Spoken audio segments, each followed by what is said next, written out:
"You grieve too loudly," she whispered. "I thought it'd be easier if you processed both losses today." That's what she said, at the gravesite, at my mother's funeral. She waited until the last prayer, until the dirt was fresh over the coffin, until my sister was crying too hard to notice what was in her hand. Then she handed me divorce papers. The ink wasn't even dry. My name is Daniel Harlow, 45, public high school teacher, history department. I've shown up for 18 years, rain or shine, never missed a parent-teacher night, ran the student veterans program on my own time, wrote dozens of college recommendation letters by hand, even taught summer school when budgets got tight, married 12 years, no affair, no scandal, no debts, just grief. The day before the funeral, I'd driven across state lines to pick up my mother's favorite blanket. She asked for it in hospice, said it reminded her of home. I was still holding that blanket when my wife leaned in and whispered those words. She didn't look at me when she said it, just straight ahead at the casket, like I was a scene she didn't want to re-watch. I didn't argue, didn't blink, didn't even flinch. I handed the folded blanket to the deacon, nodded once. Then I turned to her, reached into my coat, and pulled out a set of old house keys. I didn't toss them, didn't drop them. I just placed them on top of the legal envelope in her hands, the same hands I'd held through my mother's final night. She didn't expect that, didn't expect me to walk away without a word, but I did. I walked to my car, started the engine, drove away, past the school where I teach, past the coffee shop where we used to meet before my shifts, past the courthouse, still half lit. I didn't stop until I reached the cabin, my mother's cabin, the one she kept up in the hills past the old rail yard. She left it to me, quietly, no drama. She always said, "You'll need a place to hear your own thoughts someday." I didn't know how right she was. Inside, nothing had changed. Books on the shelf, her cane by the fireplace, a chessboard mid-game, one I'd set up with her the last time we played. Her bishop still angled at my king. I lit the stove, made black coffee, sat in the chair she loved. The papers were still in my coat pocket. I didn't read them, not yet. Instead, I opened the drawer in the side table. Inside, a letter, folded once, yellowed at the edges. I recognized her handwriting immediately, but I didn't open it. Not yet. Instead, I placed it on the mantel. Let it sit there, like she was still here, watching to see when I'd be ready. I spent that night in silence. No music, no news, no calls. Just the sound of wind against the windows and the ticking of her antique clock. But before I went to bed, I walked out back. The night was cold, sky clear. I lit a small fire in the pit she built with my father. And I made a promise, not out loud, just in the way I folded the coat, the way I stoked the flame, the way I stood still for 5 minutes straight, the way I didn't cry. She would have known what it meant.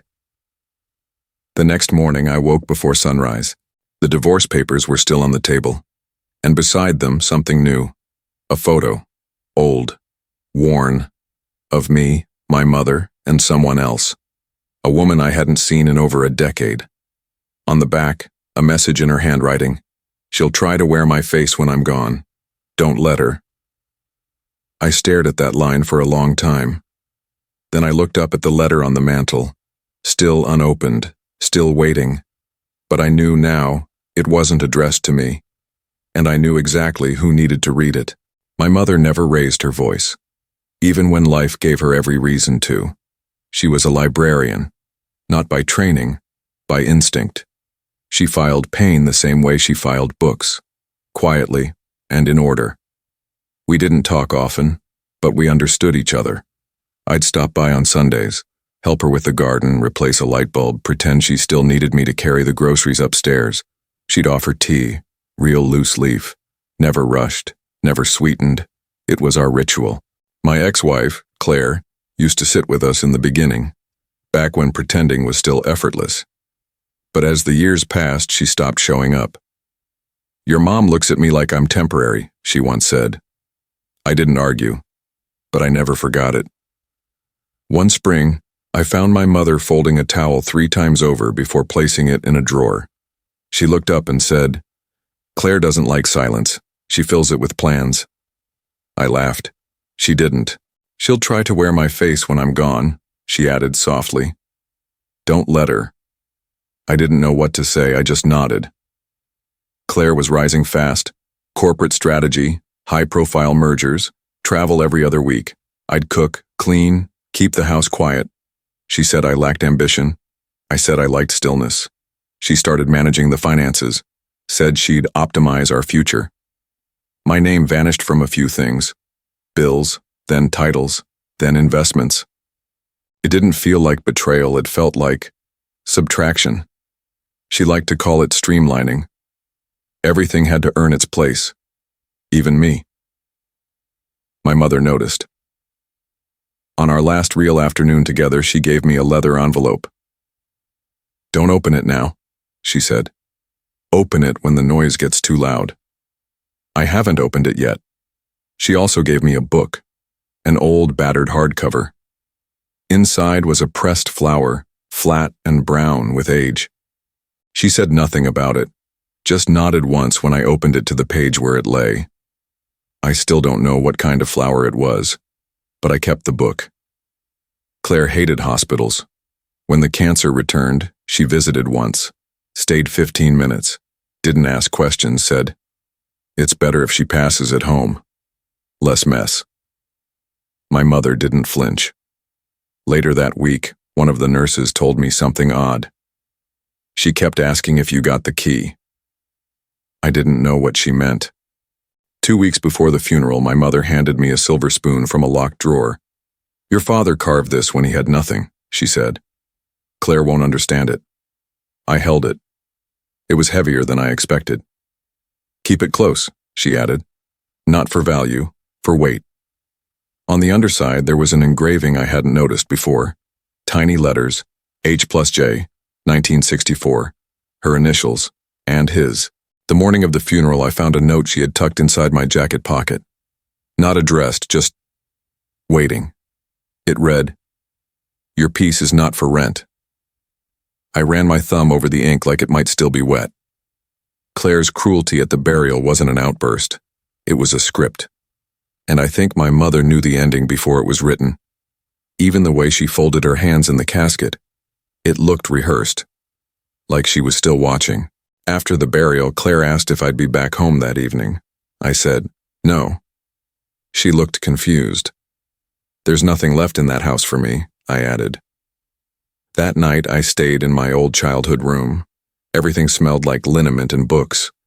The wallpaper was still the same, navy blue with little white anchors. I sat on the floor, let the weight of it all sink in. The spoon in one hand, the leather envelope unopened, the book with the pressed flower on the nightstand. Then I checked the mailbox, not expecting anything. Inside was a small brown envelope, no return address, just one word written in clean, precise ink. Remains. Inside, a folded document, and a receipt from a storage unit registered months ago by my mother. 3 days later, I opened the storage unit, and what I found inside wasn't hers. It was meant for Claire, but not in the way she'd hoped. The man at the front desk didn't ask for ID, just checked the code, nodded toward Unit 174, and went back to his crossword. No one cared what I was about to find. The corridor smelled like rubber and bleach, the kind of place where memory goes to expire. I unlocked the unit. Cold air rushed out, stale, metallic.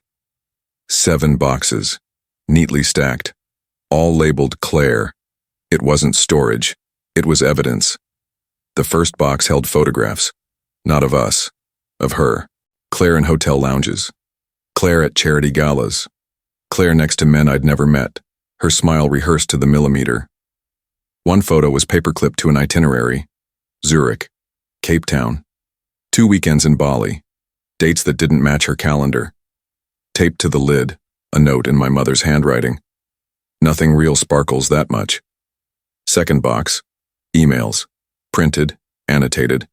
She hadn't just planned a life without me. She'd used me as branding. He's the control variable, makes the volatility more marketable. Marriage stabilizes optics, no risk of scandal. She'd called me a placeholder. One message ended with, "He'll never open the envelope. He thinks silence is virtue." She was right. Until now. Third box. Smaller. Just one item. My wedding ring. The one I thought I lost 5 years ago doing yard work. I stared at it for a long time. Then I put it in my pocket.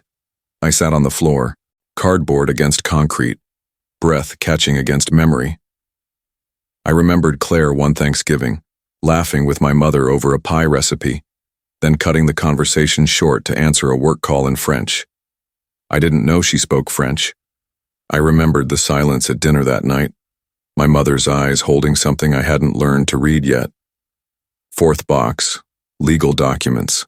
Claire had tried to contest the will 2 months before the funeral, claimed emotional coercion and cognitive fatigue.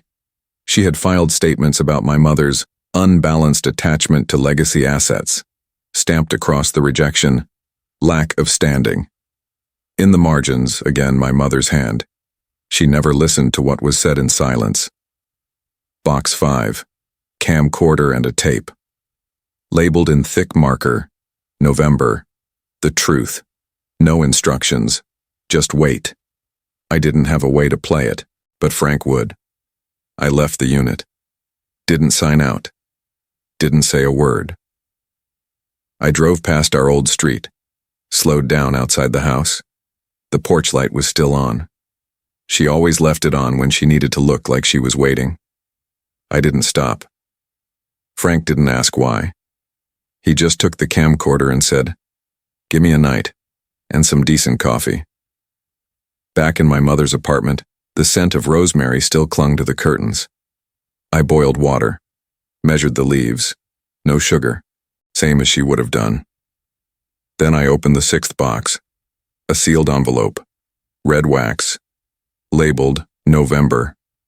I didn't open it, not yet. The next morning, Claire's voice hit my phone like static. "There's something of mine in that unit," she said. Her tone was clinical, like she was booking a meeting room. "And I know what you found." I didn't respond. Then she added, "Open November, and I walk into court with the recordings, the ones you never knew I had." I held the phone away from my ear, just enough to hear my own breath. Then I ended the call. That night, Frank handed me a USB. Didn't say much, just nodded like a man who'd walked through a fire and seen who lit it. Back home, I watched. Grainy video. My mother by the fireplace, no hello, just her voice. She's already moved. I know her kind. They don't wait for grief to settle. She blinked slowly. Then, if you give her the spoon, she wins the narrative. And if she ever gets what's in that box, she'll twist it until it screams. She paused. There's one thing she fears. You remembering what November really meant. You do remember, don't you? The video cut to black. I didn't move for a long time. Then I went to the drawer, pulled out the spoon, held it, not for comfort, for weight. I placed it beside the envelope. Claire was playing now, but so was I. The next morning, the porch light was on again, but this time the front door was ajar. I hadn't left it that way. Nothing looked disturbed, nothing missing. But on the kitchen counter, where the spoon usually sat in its display cradle, there was a folded napkin, Claire's handwriting on it. Still just a piece of metal to me. She'd been inside. I checked the locks. No signs of forced entry, no damage, just her presence. She had a key. I called my lawyer, briefed him in dry language. He asked if I wanted to report a break-in. I said no. Then I asked, can we file for an injunction if she tries to enter again? Yes, he said, but you'll need to prove prior notice. Best if she leaves something behind. She already had. That afternoon, I went back to the storage unit, swapped the lock. Inside, I opened the 7th and final box. It held copies of bank statements, withdrawals, Claire had been diverting funds for years and went to a private account in Delaware, some in her name, some under shell corporations, all while I was handling groceries and funeral costs. There was also a list, my mother's handwriting again. Each line item had a name, a date, and a dollar amount. Claire had visited my mother 3 times in the final year. Each visit matched a withdrawal. The last line had no amount.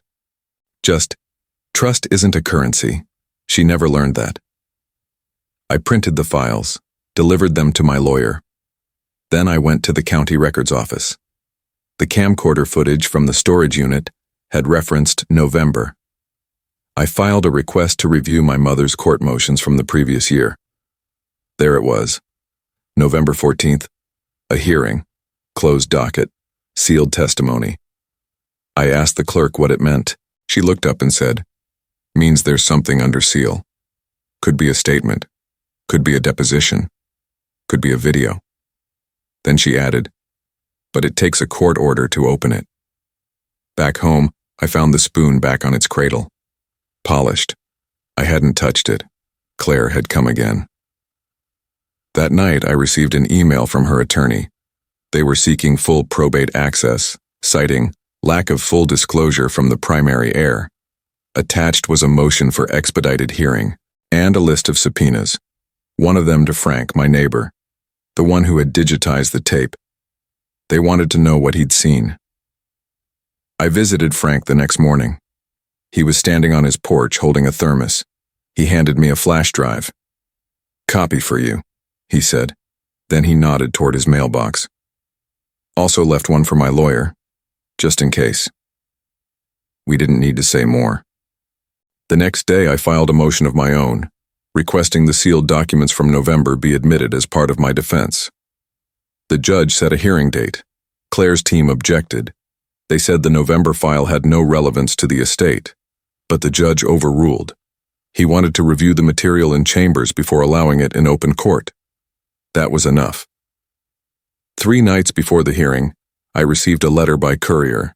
No return address, hand-delivered, heavy paper. Claire's initials pressed in gold. Inside, a printed image of the spoon. Nothing else. I turned it over. On the back, in small print, "You don't know what she told me." The morning of the hearing, I arrived early. The courtroom was mostly empty. Claire entered 15 minutes later. Calm, composed, dressed like nothing had ever touched her. She sat across from me, didn't speak, but she stared, like she was waiting for me to flinch. When the judge entered, we stood. He acknowledged both sides, then said, "Before we proceed, I've reviewed the November file, and I need to ask the plaintiff's counsel, do you intend to pursue this challenge if the sealed testimony is entered into record?" Claire's lawyer looked at her. She didn't blink. He cleared his throat. "We'd like to confer with the court in private." The judge nodded. 10 minutes passed. When they returned, the motion to challenge the estate was withdrawn, without explanation. Outside the courthouse, Claire approached me for the first time in weeks. "You always knew she loved you more," she said. It wasn't a question. It was a wound. Then she added, "But love doesn't last. Leverage does." I said nothing. She stepped closer. "You think this is over?" I looked at her once, long enough for silence to settle between us. Then I said, "You were never the opponent," and walked away.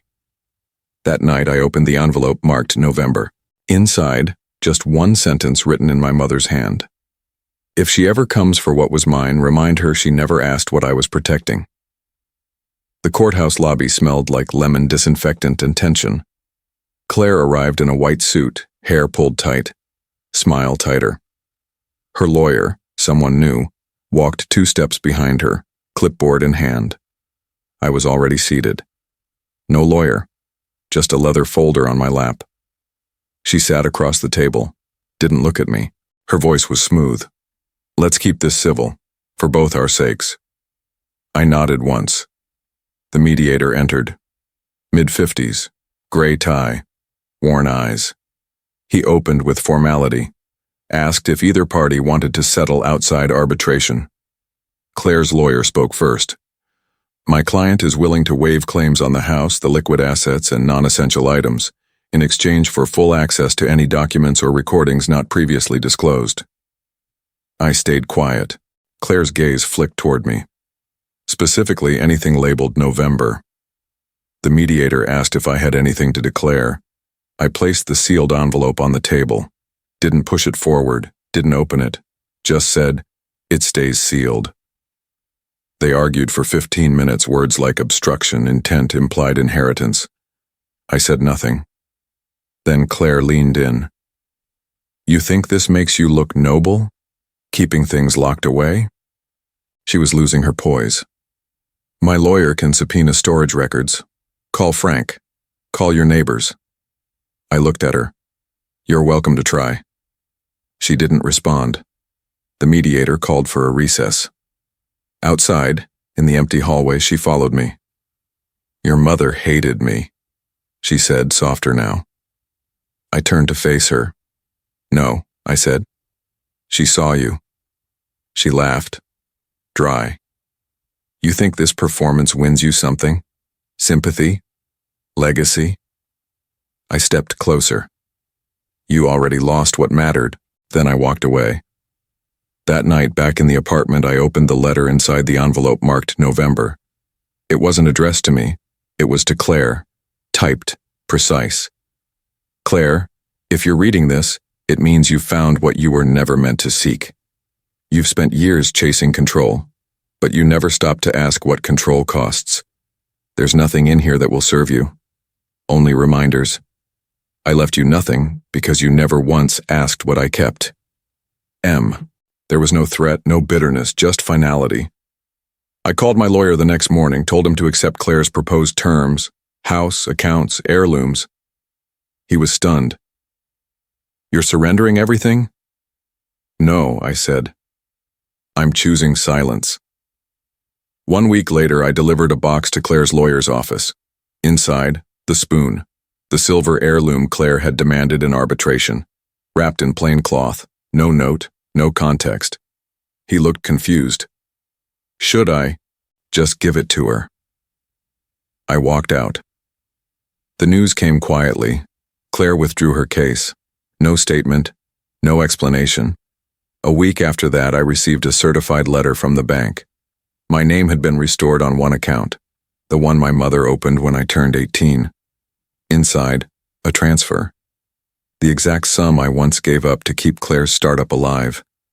I never told anyone, but she had.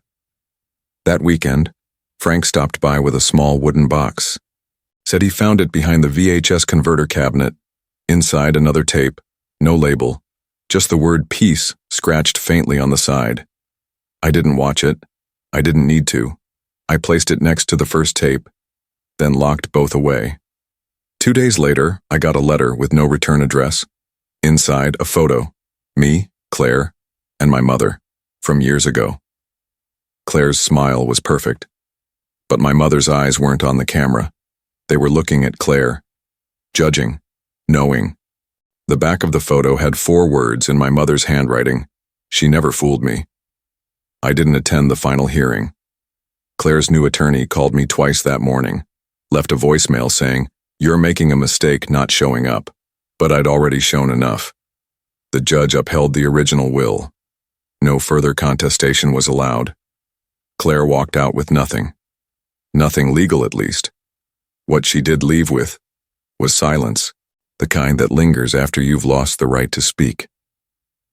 I moved out of the city, not far. Just far enough to forget how the air used to smell after her perfume faded. The new place is small.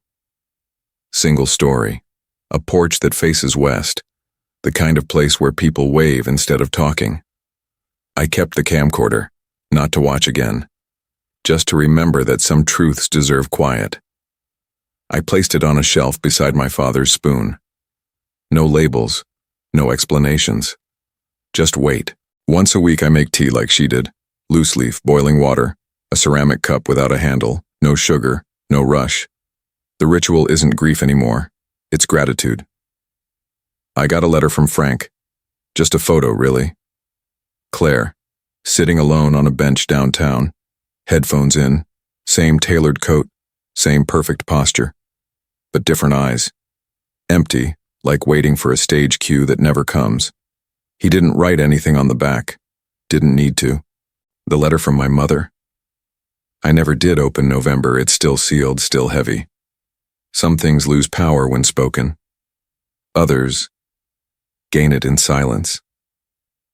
The lawyer handling my mother's trust called last month. Said there were still some funds left. Unclaimed assets. Asked where I wanted them sent. I said, nowhere. Let them rest. He didn't argue, just paused and said, she'd be proud. Last week, I passed by the storage facility. Unit 174 still had dust on the lock, but someone had scratched a name into the side wall. Remember. I didn't recognize the handwriting. Didn't need to. Today, I replaced the bulbs on the porch. The west light kept flickering. I screwed it in tighter. Tested the switch. Nothing. Then I laughed and sat down with a book. Not to read, just to feel the pages. My mother used to say you could tell a book's worth by how it sat in your hand. I think the same is true of peace. You don't chase it, you carry it. She thought silence meant defeat. It never occurred to her. I was rebuilding the whole time.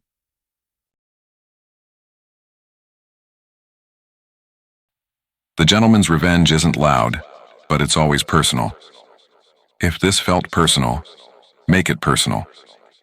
Subscribe now, and don't miss tomorrow's story.